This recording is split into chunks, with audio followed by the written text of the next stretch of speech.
Alright guys, such a again today. I hope you're doing well and enjoying all day so far. Major roster developments last night with OpTic confirming that after winning the World Championship last year in 2024, they very nearly made a blockbuster change, dropping Kenny and Pred and signing HyDra and Scrap when they were available. They eventually went to the Thieves, and the rest is history since then. OpTic won champs anyway, but was it the right decision to make a change after last year's champs? Absolutely, given what we saw this season. What does that mean for the future over the next few weeks? A similar circumstance may well arise again. What will Hex think about it this time, and what will the team think about it as well? Very much interested in your thoughts in the comments. Hit the like button if you enjoy. Subscribe if you're new as always. I would greatly appreciate it. Plenty to get into today. Just to quickly mention this. This is the stage that the World Cup has been happening on. This is the Valorant stuff. Edward Gaming, Genji and all of that. Now, this is the arena that they have there. It's actually pretty sick. I think the Call of Duty stuff is going to be played here as well. So we'll see, of course, how that goes. I know there's been plenty of technical issues and stuff trying to watch this Valorant tournament out there. So hopefully they can get on top of that, because there have certainly been some production issues, let's say,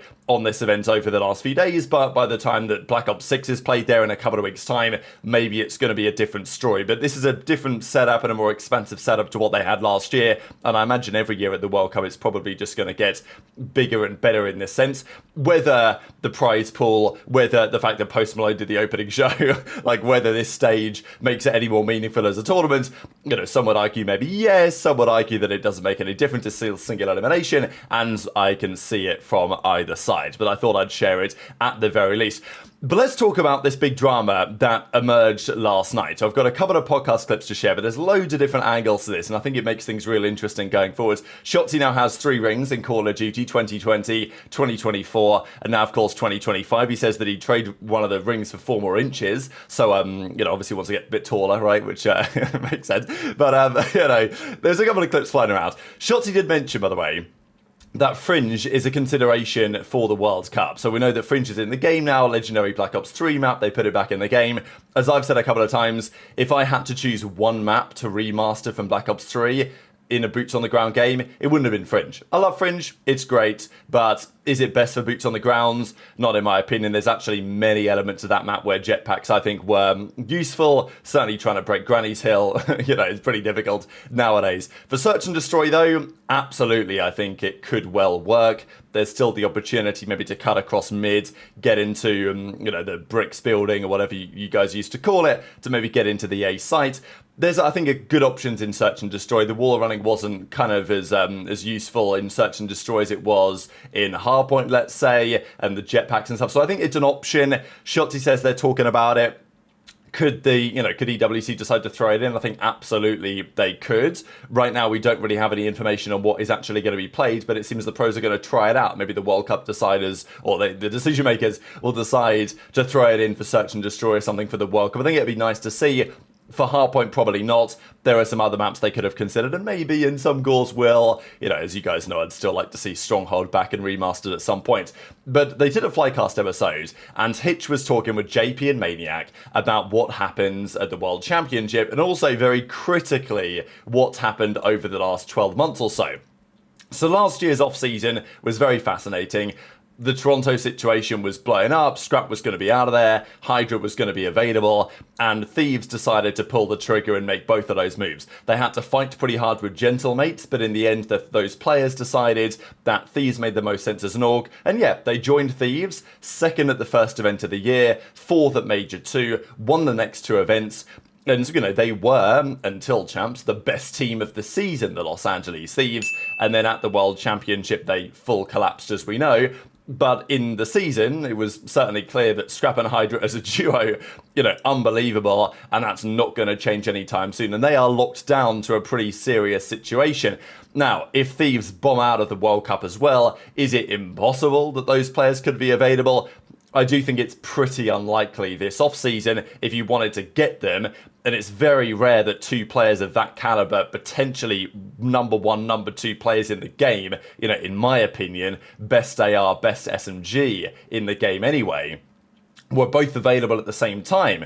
That was an opportunity that Nature and the Thieves had, and one that they executed on. Now, OpTic last year, they'd won champs. Obviously, they wouldn't want to make a move, but Hitch actually reveals here that Hector was adamant that he wanted to make this change. He was really keen to do it, and he was talked out of it. So we'll talk about that in a second, because that in and of itself is very interesting.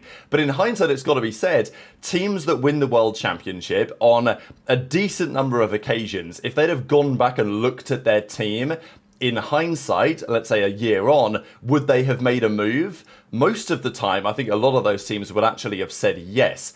Even in the CDL era, let's say since it went back to 4v4, okay, of course, FaZe, when they won champs with Arcetes, it makes sense to not make a move then, but in, maybe in hindsight, they could have said, well, could have done something. When Thieves won in Vanguard, were top 8 the next year's World Championship, and then, of course, New York, they won in 2023, they did blow it up. They dropped Priester for Sib, and that was a very controversial move. But in hindsight, Priester had a really difficult season in 2023. Sib has been the stronger player. And yeah, they didn't replicate the success they had in 2023, in 2024.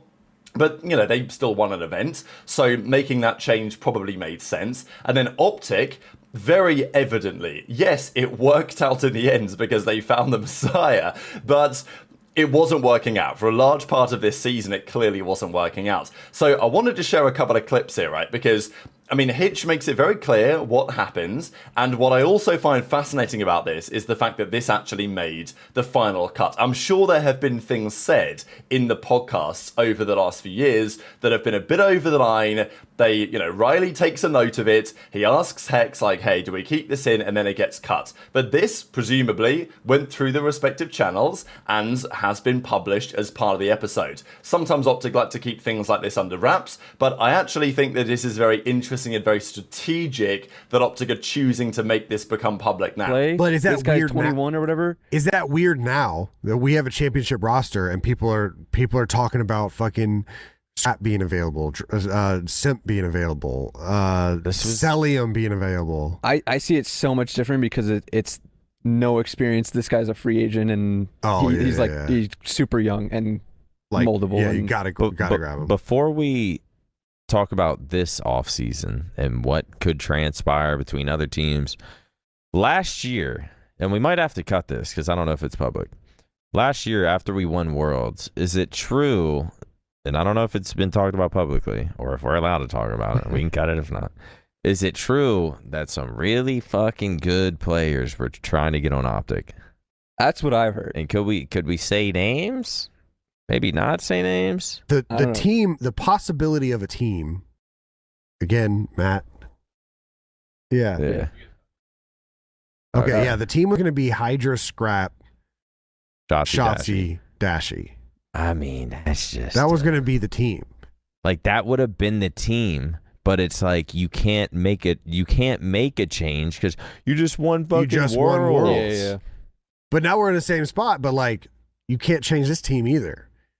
But you can't, bro. No, you can't. You've got multiple tournament. Just look at Legend. He left. They won 4 events and Worlds, and he left this team. Yeah, and now but he's now he's on the best fucking team, guaranteed. Yeah. HyDra, Shotzzy, Dashy. God damn. I would have loved to see them. But I remember, and let me know, Matt. But that was Hex's call. Is he was like, yo, this is going to be the team. And then I won't say who, but someone convinced Hex, like, no, we can't make a team. We can't make a change. Who, but I'm not going to say it. We can't make a change. We just won. Yeah. And so Hex was like, all right. Shortly after. And then I remember Hex, after the 0-18 part, Hex was like, bro, I had the fucking team. I had the team. I had it. And I said we needed to do it. And so then the Merc comes along and Hex is like, I'm not making the same mistake twice. Like, we're not going to ride it out. Right. I mean, that kind of, you never know about the decisions you make. You never know if it's going to be the right or the wrong one. Like, what if we would have picked them up, come out, win the first event, lose the second, lose the third, get finals in the next, then get like top 6 at Worlds or something. Like, you just never know. No, you like don't. it really just fucking all worked out some way, somehow. So fascinating to think back on this in hindsight. If you're an OpTic fan, would you have preferred to get Scrap and HyDra or to have the season that you just had? Because it was an incredible underdog run this season, going from having a disastrous roster to getting rid of those players, all the chaos that involved. and then going out and, picking up Mercules and winning the World Championship, a crazy run. With Scrap and HyDra, I mean, that team of Scrap, HyDra, Dashy, Shotzzy, that is a super, that is an unbelievable super team on paper. Now, you can talk about some potential issues there. Let's say communication, maybe there's some consideration for objective work and some of this stuff. But I mean, wow, that's a team. I've often looked at that Thieves team this season and I've said Ghosty and Envoy feel like such great compliments to those players. Scrap and HyDra, it's so difficult to really think how you would even upgrade the Thieves team. I think mentality would be one, to be honest. But, I don't think that's been a struggle point for them. But if mentality wasn't a consideration, Thieves are the best team. Like, I think when they play their best stuff, they are the best team. Maybe with the exception of the new OpTic, right, that's recently performed. And I would really like to see a full-strength Thieves and a full-strength OpTic right now play each other. And FaZe are in the conversation as well. But I did feel that when Thieves were playing their best stuff this season, they were the best, and it was difficult to make them much better. But if you're talking about Shotzzy and Dashy coming in there and said, wow, like, that would have been an insane super team, the fans would have got behind it, sure, but it would have been controversial, right? Like, if you'd have told the OpTic fans last year, you've just won champs, Kenny's a part of the team, and you're going to drop Kenny and Pred, like, such important members of that team, that would have been controversial. Like, the fans would have probably understood, but not necessarily been happy about it exactly. And I think Shotzzy said on stream that the guy who talked Hex out of it, or not exactly talked Hex out of it, but simply said, I don't want to do this. Apparently Dashy was not very keen to make a change.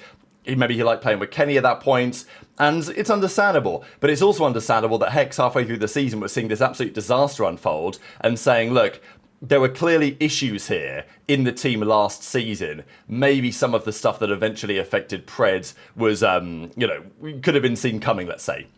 And in hindsight, making the move was the right call. As I say, in the end, it all worked out. But in hindsight, it was definitely would have been the right decision to make this change. So what's then very interesting is that this has been said, right? Hector is clearly happy for the information to be out there in the public domain that he wanted to make this move. And it says a couple of things. Firstly, it says that they potentially saw some issues coming with last year's team that eventually won champs. Secondly, it says that Hector knows what he's doing because the change that he wanted to make would have been for the two players that did eventually get dropped from the team and they made changes for. And it also says, I think what's very interesting about this is that it makes it very clear to the fans that even if we just won the World Championship, that does not mean that we shouldn't consider changes. And that's like the really compelling part of this to me in terms of what happens here over the next few weeks. Because we may look back, let's say this OpTic team of 4 sticks it out. Maybe Dashy says, you know what, Hex, I really think this year we want to stick it out. You think Hex is saying, Brandon, I hear you. But remember what happened last year when it was clearly the right time to make the change. I was thinking about this a few days ago. If OpTic hypothetically dropped Huke and they brought in Simp, that would be, I think a lot of the fans would be really frustrated by that. And I think whatever happens, if that happens, that will be the case. That a lot of fans are going to be like, damn, I can't believe they've done this guy dirty like that again, especially after winning champs. But I do think one of the elements of this coming out publicly, and this being discussed in the way that it is that if that was to happen, the fans are now more prepared for that scenario. So I don't know if like OpTic are really playing 4D chess with the way that this is going, but I think that from a media perspective, it's actually very interesting that OpTic allowed this story to come out because I think it does kind of mean something. I think they are on some level telling the fans like, hey, if the opportunity is there, we will not shy away from considering changes even though we've just won champs, because in the past, that's often, on many occasions, been the right thing to do. So then we get, of course, to the Simp question, right? And this is the big one, and this is going to be the conversation that continues, I'm sure, throughout the World Cup as well.